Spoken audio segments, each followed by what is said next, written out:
कल आसिफ जरदारी से भी वो मुलाकात करेंगे। पार्लियामेंट में हम देख रहे हैं पार्लियामेंट अपना काम नहीं कर पा रही।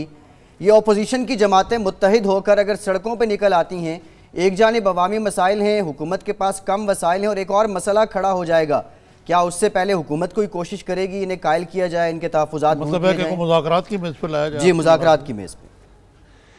देखिए, मुज़ाकरात के लिए हम तैयार हैं। अगर इनके लिए मुज़ाकरात ये हैं कि जो इनके नैब में करप्शन और मनी लॉन्ड्रिंग के केसेस चल रहे हैं उसमें हुकूमत इनके साथ कोई मुकमका कर ले, दीगर अदारों में इनके जो केसेस चल रहे हैं उसमें मुकमका कर ले। प्राइम मिनिस्टर ने तो पहले दिन ही कह दिया था ना कोई एनआरओ होगा ना कोई मुकमका होगा, और अलबत्ता उन्होंने केसेस नैब में ये लोग मुकमका कैसे कर सकती है, ये बड़ी कंफ्यूजन है। देखें, इमरान खान कहते हैं हम नहीं छोड़ेंगे, दूसरा कहते हैं नैब गैर जानिबदार इदारा है।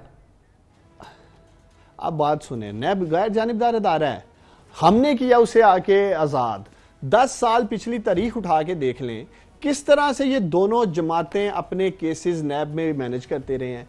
इनका जो चार्टर ऑफ करप्शन था, जिसको ये चार्टर ऑफ डेमोक्रेसी कहते हैं, उसमें इन्होंने एहतसाब कमीशन बनाने की बात की थी। बड़ा मैं देखता हूं पीपल्स पार्टी के जो दोस्त हैं प्रोग्राम में वावेला करते हैं, 18वीं तरमीम पे भी बात करते हैं, चार्टर ऑफ डेमोक्रेसी पे भी बात करते हैं, तो क्यों नहीं फिर इन्होंने एहतसाब कमीशन बनाया? वो इसलिए कि ये समझते थे कि जिस एहतसाब कमीशन का एक खोखला नारा इन्होंने इस कौम को दिया था, क्योंकि ये ज़हनी तौर पे एहतसाब के लिए तैयार नहीं थे।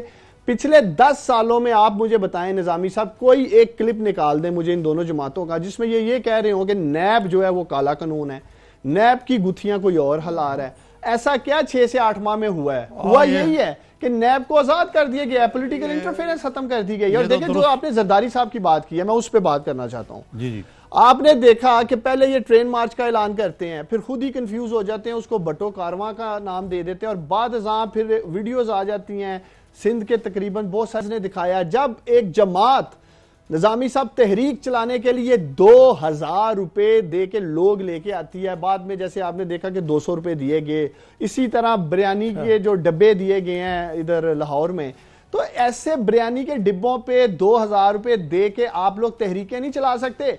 जेलें, बसें, ट्रेनें तहरीक चलाने के लिए एक की जरूरत होती है। ये क्या कहेंगे, आ जाए इस्लामाबाद चलना है, क्योंकि आसफ अली जरदारी साहब के ऊपर करप्शन के केसेस हैं, मनी लॉन्ड्रिंग के केसेस हैं। तो मैं समझता हूं इन दोनों जमातों के पास आज कोई ऐसा नजरिया नहीं है जिसके लिए अवाम इनके साथ निकलें या रोडों पे आए।